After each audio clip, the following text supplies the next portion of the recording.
الحمد لله رب العالمين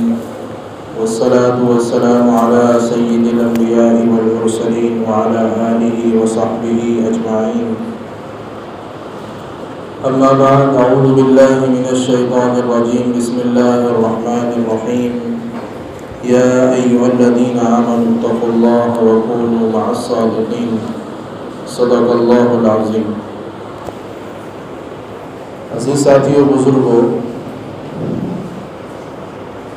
حدیث شریف میں حضرت ابو ذر غفاری رضی اللہ تعالیٰ عنہ سے روایت ہے. وہ فرماتے ہیں، میرے محبوب صلی اللہ علیہ وسلم نے مجھے نصیحتیں فرمائی ہیں. اس میں پہلی نصیحت یہ فرمائی کہ تم جہاں کہیں بھی رہو اللہ سے ڈرتے رہو، اور دوسری نصیحت یہ فرمائی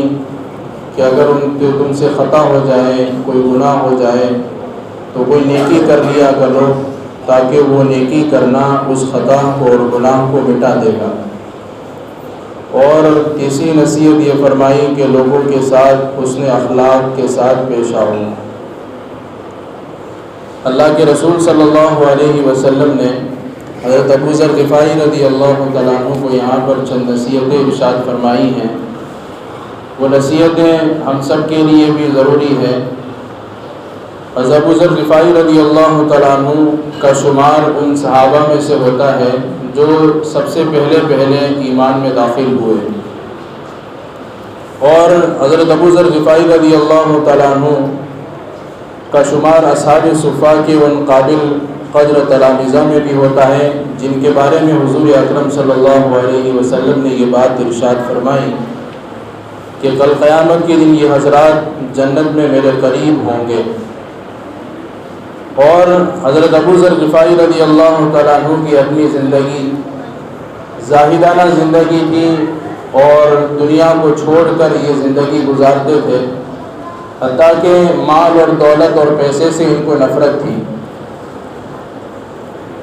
اور حضرت عثمان غنی رضی اللہ تعالیٰ عنہ کے زمانے کے اندر ان کو حضرت عثمان رضی اللہ تعالیٰ عنہ نے مقام ربض میں قیام کرنے کی اجازت دے دی، اور وہیں پر ان کا انتقال ہوا. حضرت عبداللہ ابن مسعود رضی اللہ تعالیٰ عنہ جب اس جگہ پر پہنچے تو ان کا انتقال ہوا تھا، تو انہوں نے ان کو غسل دیا اور نماز جنازہ پڑھائی اور اسی جگہ پر ان کو دفن کیا. یہ حضرت ابو ذر غفاری رضی اللہ تعالیٰ عنہ کی مختصر جو ہے تاریخ اور تعارف ہے. جو 3 نصیحتیں اللہ کے نبی علیہ السلام نے حضرت ابو ذر غفاری کو کی ہے، وہ ہم سب اپنی زندگی میں اتارنے کی اور اس کو عملی جامہ پہنانے کی کوشش کریں. سب سے پہلی نصیحت اللہ کے نبی نے فرمائی کہ تم جہاں کہیں بھی رہو اللہ سے ڈرتے رہو. جہاں کہیں رہو کا مطلب یہ ہے کہ آدمی اکیلا ہے، لوگوں کے درمیان میں ہے، بازار میں ہے، مسجد میں ہے، اپنے گھر میں ہے، دوستوں کے درمیان میں ہے، اپنے گھر والوں کے درمیان میں ہے، اور جس حالت میں بھی، جس جگہ پر بھی، چاہے دین کے کام میں ہو، دنیا کے کام میں ہو، جہاں کہیں بھی ہو وہ اللہ سے ڈرتا رہے. اللہ سے ڈرنے کا کیا مطلب ہے کہ اس کے سامنے جو ہے ہر وقت اللہ کا استحضار رہنا چاہیے.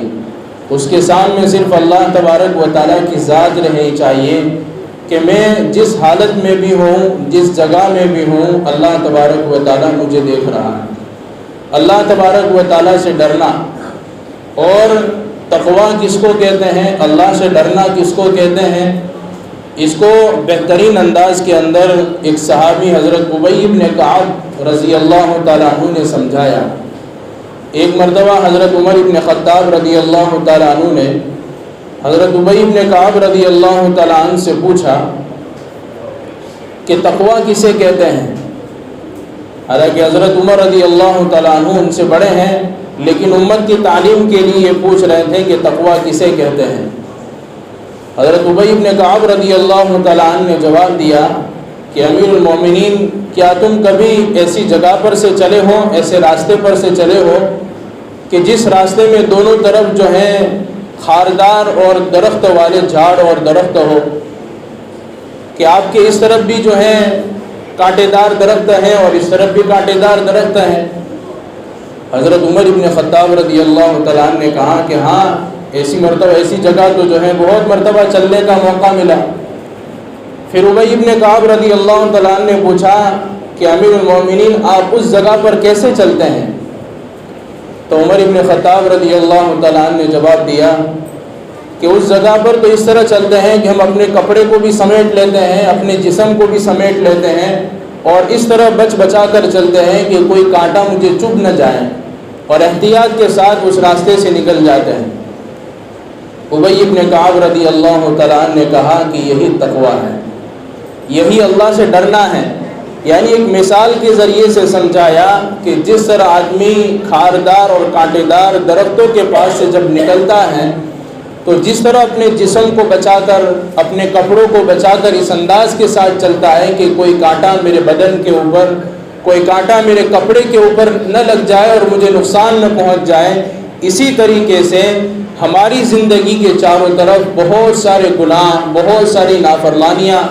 بہت سارے اللہ کے احکام کو توڑنے والی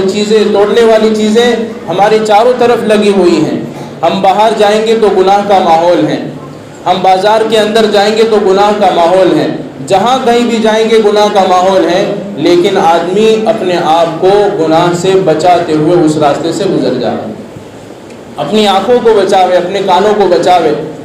اپنی زبان کو، اگر درمیان کے اندر دوستوں کے درمیان میں بیٹھے ہیں، مجلس لگی ہوئی ہے، اس وقت اپنی زبان کی حفاظت کرنا، کہ جس طرح اللہ رب العزت نے ظاہری جسم کے اندر ہاتھ، پیر، آنکھ، اسی طریقے سے زبان اور ناک، یہ سارے اعضاء دیے ہیں، اور ان سارے اعضاء سے کرنے کے کام ہیں، کان کا کام سننا ہے، زبان کا کام بولنا ہے، آنکھ کا کام دیکھنا ہے، اور انہی جو ہے اعضاء کے ذریعے سے آدمی اللہ کی نافرمانی بھی کرتا ہے، کہ ان اعضاء کو بھی جو ہے اللہ تبارک و تعالیٰ چونکہ دیکھنے والا ہے، وہ ہر چیز دیکھتا ہے، بلکہ یوں فرمایا کہ یعلم خائنۃ الاعین وما تخفی الصدور، کہ وہ تمہاری آنکھوں کی خیانت کو بھی جانتا ہے اور دلوں کے اندر کیا چھپا ہوا ہے اس کو بھی جانتا ہے۔ اللہ تبارک و تعالیٰ ظاہری جسم کو بھی دیکھتا ہے اور انسان کے اندر باطن کو بھی دیکھتا ہے،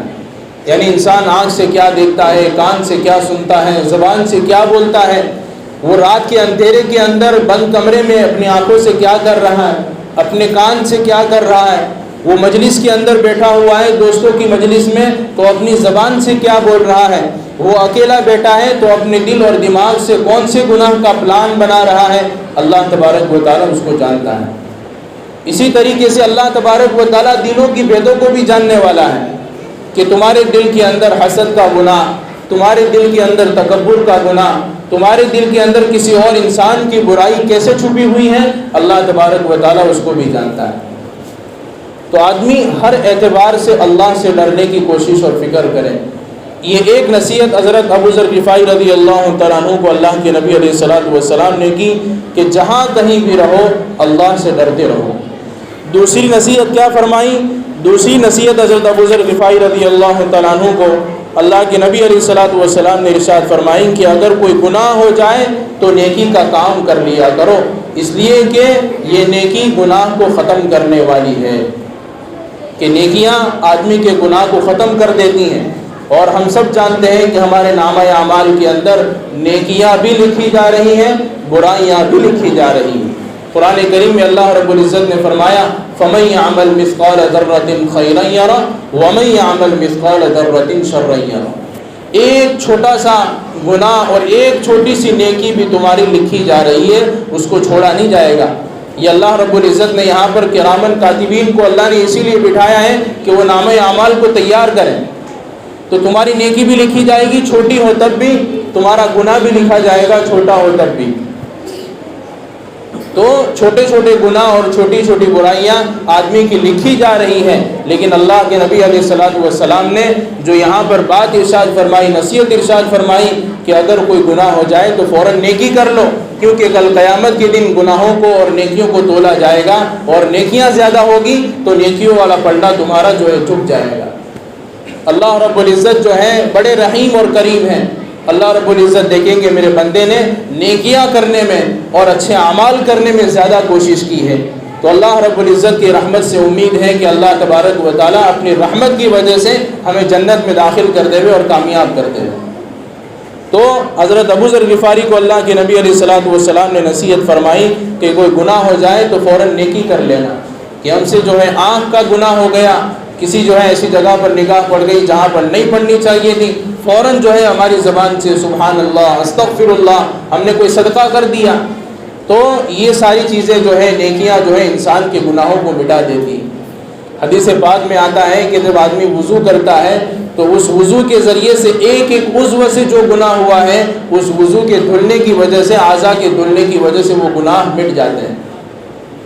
اور ظاہر سی بات ہے آدمی وضو کب کرے گا؟ جب نماز پڑھے گا، اور نماز پڑھے گا ہی نہیں تو وضو تو ہونا ہی نہیں ہے۔ تو گویا پتہ چلا کہ آدمی جتنی نمازوں کا اہتمام کرتا ہے اتنا جو ہے اس کا وضو بھی ہوگا اور گناہ بھی اس سے دھلتے جائیں گے۔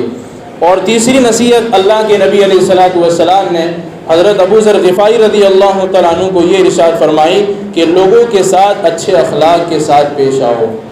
کیا فرمایا؟ لوگوں کے ساتھ اچھے اخلاق کے ساتھ پیش آؤ، کہ لوگوں کا احترام، بڑوں کا احترام کرنا،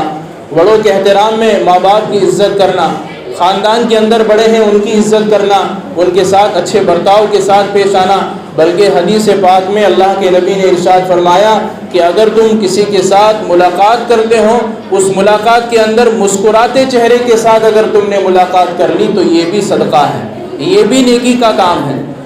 اور ہم جانتے ہیں کہ پیارے آقا صلی اللہ علیہ وسلم یہ آپ کی ایسی شخصیت ہے کہ آپ نے ہمیشہ اپنے اخلاق دکھا کر لوگوں کو اسلام میں داخل کیا ہے، کہ اللہ کے نبی علیہ الصلوۃ والسلام کے اخلاق کو دیکھ کر، آپ کے کردار کو دیکھ کر، آپ کے عمل کو دیکھ کر لوگ اسلام میں داخل ہوئے ہیں۔ آپ کا کام تھا لوگوں کو معاف کرنا، آپ کو ستانے والے بھی بہت تھے لیکن آپ نے کبھی ان سے انتقام نہیں لیا، کبھی آپ نے ان سے بدلہ نہیں لیا۔ اور بہت سارے واقعات ہیں کہ اللہ کے نبی علیہ الصلوۃ والسلام پر کچرا ڈالا جا رہا ہے لیکن وہ کچرا ایک مرتبہ نہیں ڈالا گیا تو اللہ کے نبی علیہ الصلوۃ والسلام اس بوڑھی عورت کے پاس جو ہے اس کی عیادت کے لیے اس کے گھر تشریف لے گئے۔ اور ایک واقعات نہیں، اخلاق کے واقعات کئی ہیں اور اس کے ذریعے سے کیا ہے لوگ اسلام میں داخل ہوئے۔ تو ہمارا بھی کام یہ ہونا چاہیے کہ ہم لوگوں کے ساتھ اچھے اخلاق کے ساتھ پیش آئیں، اچھے کردار کے ساتھ پیش آئیں۔ کوئی ہمیں یہ یوں نہ کہے کہ ان کے اخلاق اچھے نہیں ہیں، ان کا کردار اچھا نہیں ہے، ان کا مزاج اچھا نہیں ہے۔ تو ہم کسی سے مل رہے ہیں، چاہے غیر سے مل رہے ہوں تب بھی، اپنے سے مل رہے ہوں تب بھی، کہ ان کے ساتھ اچھے اخلاق سے پیش آنا۔ اور یہ تین نصیحتیں اتنی زبردست نصیحتیں ہیں کہ آدمی اپنی زندگی کے اندر اتار دے۔ اللہ رب العزت ہمیں جو ہے کہنے سننے زیادہ عمل کرنے کی توفیق عطا فرمائے۔ تین نصیحتوں کے اندر پہلی نصیحت یہ کہ جہاں کہیں بھی رہو اللہ سے ڈرتے رہو، اور دوسری نصیحت یہ فرمائی اللہ کے نبی نے کہ اگر گناہ ہو جائے تو فوراً نیکی کا کام کر لو تاکہ وہ گناہ ختم ہو جائے، اور تیسری نصیحت اللہ کے نبی نے فرمایا کہ لوگوں کے ساتھ اچھے اخلاق سے پیش آنا۔ اللہ ہم سب کو عمل کی توفیق عطا فرمائے۔